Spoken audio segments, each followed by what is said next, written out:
So, okay, everybody, welcome back to Blondies Butcher Shop. Here's another great segment just to give you a good idea of the difference of different breeds in the industry, crossings of the different breeds. Being in Minnesota, I have a lot of diversity in my cattle here that I get to work with.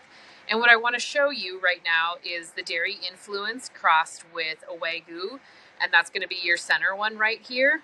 This is a 973-pound carcass. If you go over here, this is a black Angus, and this is a 936-pound carcass. Excuse the deer in the corner. Can you see the mass difference and the Holstein influence that it plays with the Wagyu here? Wagyu are traditionally a smaller animal. They're much more heritage looking.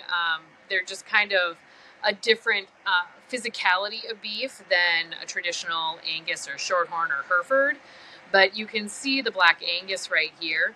There's maybe a 20-30 pound difference between these two carcasses, but you can see the vast difference, and you can see the problems that we would have in the larger packing plants trying to get these cattle through, especially the robots that are built for more of the Angus Shorthorn size carcass than the Wagyu Holstein influenced carcass. Now, this has been really beneficial for the Holstein dairy industry, adding beef into their animals, adding Wagyu bloodlines in.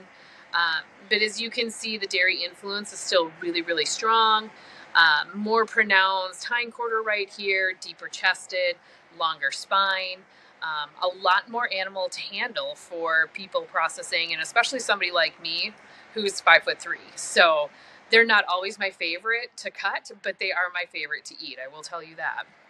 And then we look over here, and this final carcass is a 703-pound carcass.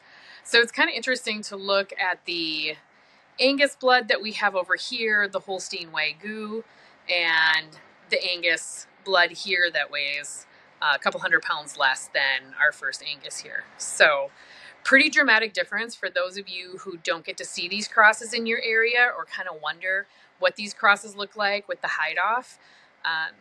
Definitely a little bit more challenge to them, a lot more animal to cut, a greater yield on these animals.